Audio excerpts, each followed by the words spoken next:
It's that time of day again where you sit back and relax and listen to the cool evening sounds of Lane Cromwell and the Cromwell Sports Chronicles. For those of you who have not listened to us before, the reason I created the show was to basically remind us all of how much we love sports, as shown through the stories of those that will be shared on the podcast. I'm really excited to have the podcast, and it doesn't matter race, gender, background. We want to hear your stories. We hopefully will have people on who maybe we know the stories, we know the people, but I also think it's important to have people on who we don't know, who also have stories, and that's where we start our show tonight. Special guest, first one on Cromwell Sports Chronicles, Mr. Clint Okamoto. Round of applause. Nice.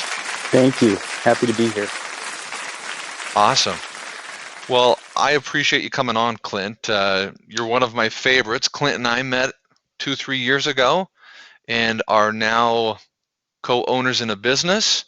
We get together and are total rascals, and the ham is flown freely when it comes to conversation. But Clint is one of my all-time favorite people. How you doing? I'm fantastic. Just got done swimming with my family and feeling good. Nice summer evening. Feeling good. Yeah. Well, sweet. Well, we're going to dive right into it. Clint's last name is Okamoto. That's a very prestigious name from California. Is that correct? I don't know about prestigious, but I've gotten some compliments on it, funny enough. How could you not? Tell us just a little bit, on Cromwell Sports Chronicles, or the CSC, Clint. We like to hear about people's stories, about their backgrounds, sure, why they love sports. And I know you are a huge sports junkie, but tell us just a little bit about some of your influences growing up in California and what kind of paved the way for Clint Okamoto and his sports background. Gosh, yeah. Growing up in Southern California, there's some staples, right? Lakers fan, USC Trojans fan. These are things that I grew up with that were heavy influences on my life. I mean, I remember fond memories of, every Sunday we'd watch the Lakers if there was a Sunday game at the Forum.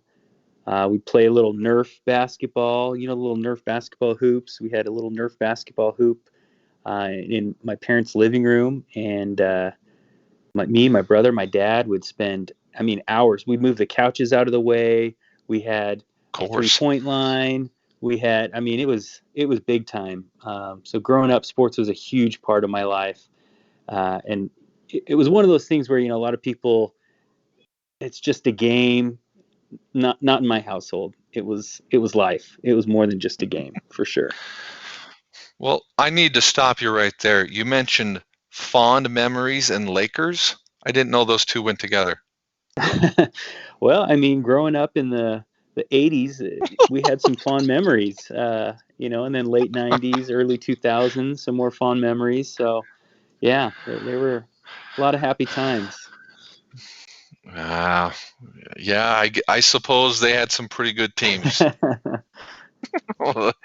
Dynasty, I get it. Rub salt in the wound. I get it.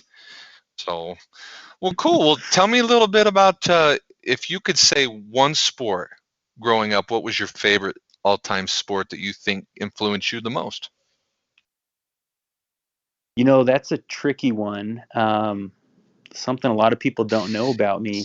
My first love was football. And, I'm not sure what it was. There was just something about the feeling of running into people, flat out running into somebody and just trying to take them down or run them over. I loved it. And so football was really my first love. And I played that in junior high. And my brother and my dad were way into basketball. And so I kind of got that influence following in their footsteps. They influenced me so I kind of picked up basketball along the way, and that really overtook all of my time and practicing and everything. And um, so eventually I kind of morphed into a basketball player, and that's what carried me through high school. And it kind of became, hey, if I play football, I might get injured, and then I wouldn't be able to play basketball during the basketball season. So I just gave up football, but I still love to play. We do turkey bowls every Thanksgiving. We get together with the guys and get out, and inevitably everybody gets injured. You go home with a pulled hammy, or that deal. But yeah, so football was my first love. Basketball is now my love because it's a little easier on the body. It's not so high impact as I can only football. imagine. What Yeah. position did you play in school, Clint? Football. Football, so I played linebacker on defense, and then on offense Really? I played running back, and we had some trick plays for our 2-point conversions.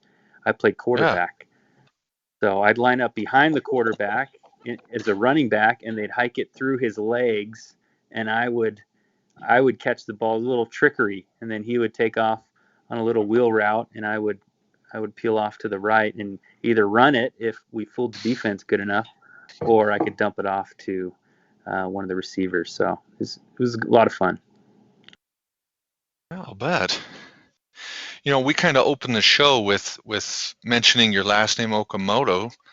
Do you remember Mhm. any, with Black Lives Matter going on and things of that nature, do you remember any, I don't know, racial concerns with any of your coaches or other fellow students? Or was that not a problem?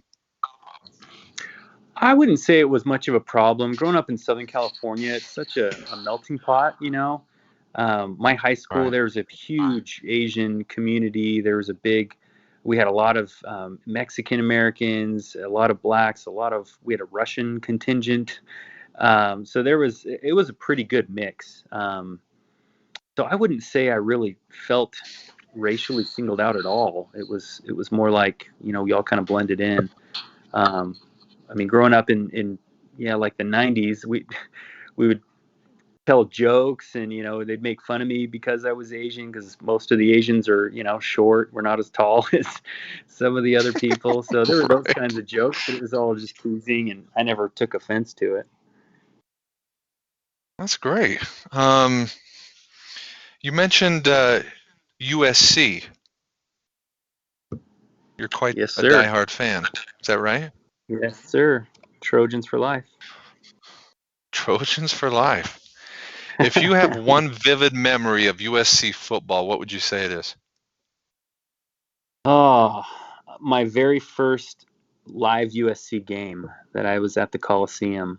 Um, I'm sad to say we were ranked. I think we were ranked number one at the time, and we were playing Stanford, who was unranked at the time.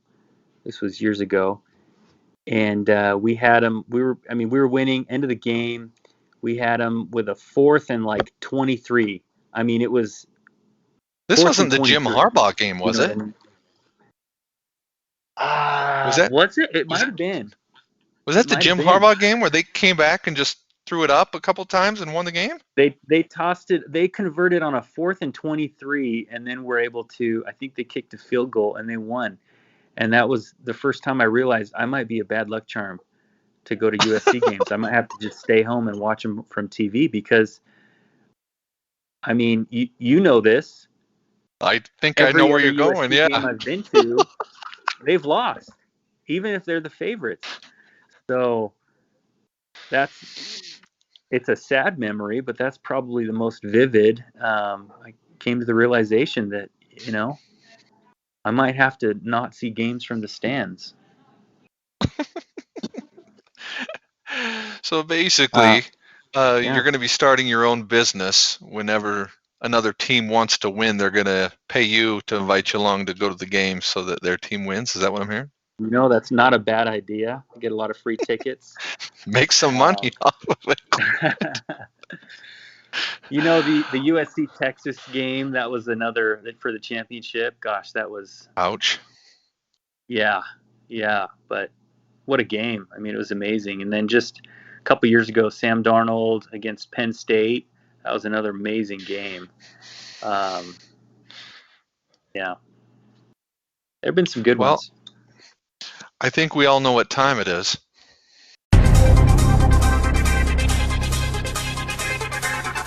It's time to play America's favorite game, Know Your Team. Here we go. I can't believe Clint, I'm going to get to play this game. I'm excited. Your favorite team is USC. We've invited a special guest to ask you some questions about your favorite team. He is calling late in via satellite.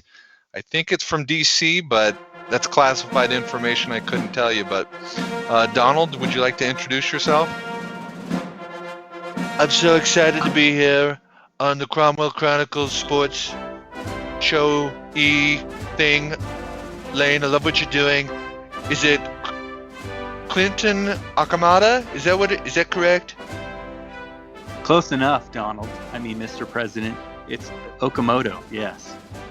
I love it, Mr. Okamoto. I'm excited that you're here. The Trojans are going to go all the way this year. Worst case, they're going to beat COVID-19. We have it in the plans. It's in the strategy. It's going to be great. Let me ask you some of the questions. We're going to start light. Take it easy. First question, can you name the USC fight song? Fight on to victory? That is correct. Well done, Mr. Okamoto. Yes. Second question. Well, first off, you're living in America. You're already winner. Hello. Total winner. We're not losing anymore. No losing, just winning. Second, easy question. I'm going to softball. Who is the current head football coach? Do you know who it is, Mr. Okamoto? I happen to know this one. Yeah, it's none other than Clay Helton. Ooh, the crowd goes totally wild. You're making USC football great again. I love it. Here we go. We're going to take it up a notch, just like I do with Vice President Mike Pence. It's fantastic. Here we go. How many Heisman Trophy winners has USC had, Mr. Okamoto? Heisman Trophy winners. If you'd like a clue, they've had... yes, please. Oh, wait, I almost said the number. You go ahead. I think it's a single digit. I'm going to guess 8. Do you hear that sound? Losing. Am I selling them short? Oh. You were one off. We were close. We were close. Okay. It was like Biden, or should I say Hillary, in the 2016 race. Close, but not close enough. 7 was the correct answer. 7. What team has USC played the most amount of games in their history? What team have they played, Clinton? What team have they played the most? This might be a trick question, so guess carefully.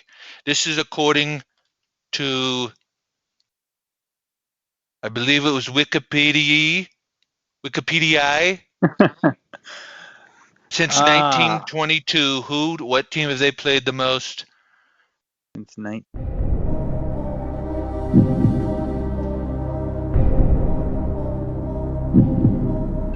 This is fascinating radio, Mr. Okamoto. It's totally fantastic. Am I right? We're going to give you Notre 3. Dame, final answer. Notre Dame is incorrect. It's actually in the same conference. Cal Bears. They've played Cal since Bears. 1922 100 times. All right, here we go. Wow. That was tricky. 2 more questions. How many appearances has USC made in the Flower Bowl? The Flower Bowl? The Rose Bowl. The Rose Bowl. It's a flower. I figured I'm with it. that's what you meant. With the Flower Bowl. The Rose Bowl. Can I get a hint? Can I get a clue? It was the number of the jersey for Roger Craig. for the 49ers. Favorite team. Don't That cheat, doesn't help Mr. me, Mr. Okamoto. I hear President. you working that phone. No cheating. That doesn't help me at all. 18. Almost double. They've been to the Rose Bowl 33 times. 33 times. 33 Wow. times.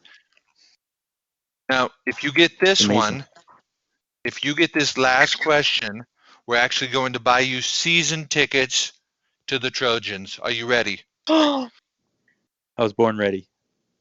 What jersey number is held in high regards and the most prolific at USC due to the fantastic people who have wore it?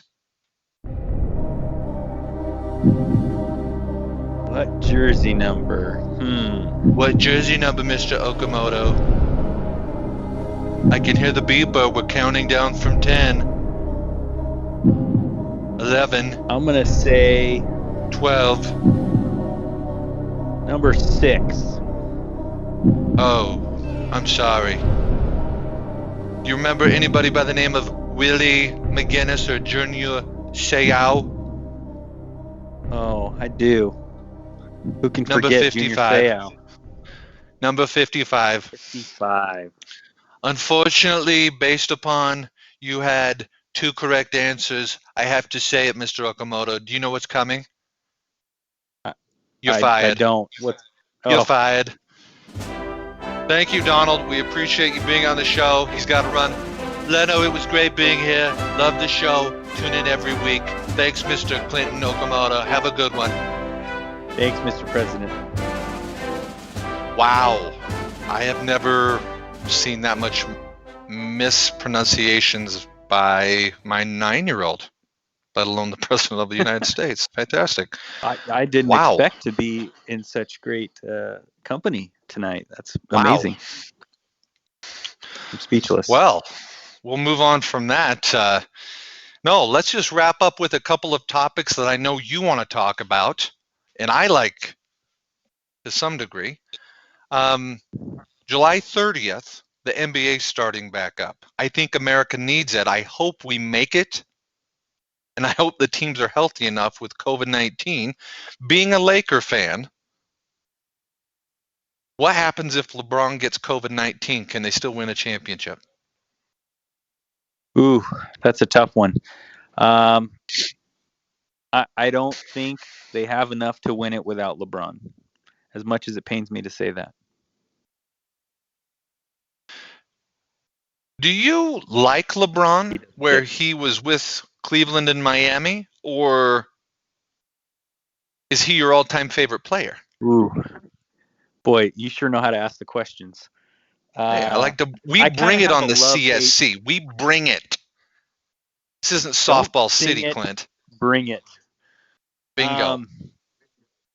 LeBron and I have a love-hate relationship. Actually, it's more on my end because I don't think he knows who I am. But that's for the longest time, I mean, as you can imagine, being a Laker fan, being a Kobe Bryant fan, the late great Kobe Bryant. I mean, who wasn't heartbroken when they heard the news about Kobe Bryant? But being such a fan, and LeBron was kind of always public enemy number one, so right. It was tough. Hence the dilemma. Was a real bittersweet moment. Yeah, when I heard that he was going to sign with the Lakers, it was, gosh, dang it! I've hated him for so long, but you know that he's great. So I've had to open my arms a little bit and welcome him to the family. The Laker family. So I don't know. I can't say that I dislike him anymore. It's tough. I gotta root for him because what are we gonna do? I don't know if you've ever watched Seinfeld, but I'm sure a lot of our listeners have. Do you remember the episode where George and Jerry are sitting at Monk's Cafe and they're trying to decide if George has a girlfriend or not? And the deciding factor is when Jerry says to George, "So let me ask you a question. Do you have some Tampax at your house?" And he says, "Yeah." Jerry says, well, I'm going to tell you, you got a girlfriend there.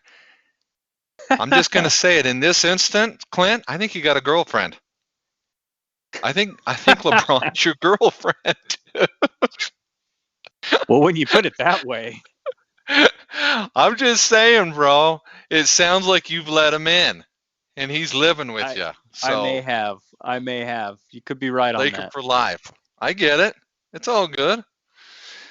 Well, I did want to end on one thing for our listeners. I always think it's important to recognize heroic things. And not too long ago, Clint, you joined the National Guard. And Yep. maybe to lead into that a little bit, there was an interesting story by Pablo James, and he said, sports and what preparatory sports really lead into being a helpful use in the military. And he said football, soccer, swimming, track, and wrestling, of all things, is the number one reason. How would you say sports helped you? I know you recently just finished, do they call it boot camp or base camp? Yeah, basic Kind of your training. basic training, right? Basic training. Yeah. So you just finished your basic training. You talked about football. You talked about basketball. How would you say, in any way, shape, or form, those prepared you for the National Guard and your service right now? I mean, there's the obvious ones that people probably have mentioned before. The teamwork aspect, learning Right. how to function as a team. As a running back, you can't really do anything without the ball. The quarterback has to give it to you. Your O-line has to, your receivers block for you. So learning how to function as a team, and it's very similar. At basic training, we had a lot of opportunities, and they instilled in us. If one person fails, everybody fails. So it wasn't a foreign concept. I think another thing that helped me a lot was, for basketball, it was summer and fall was conditioning time. It was time to run. It was time to get in shape, and just that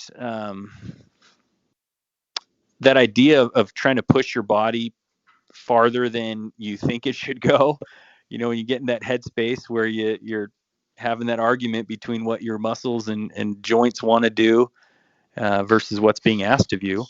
And when you feel like you can win that battle, I think that gives you a lot of confidence, and I think that helped quite a bit too. So it's really that Interesting. a lot of the mental lessons that you learn. I'd say those are probably the two biggest. Well, you talked about mentally pushing yourself. I'm going to bring up a story, if I believe I recall you told.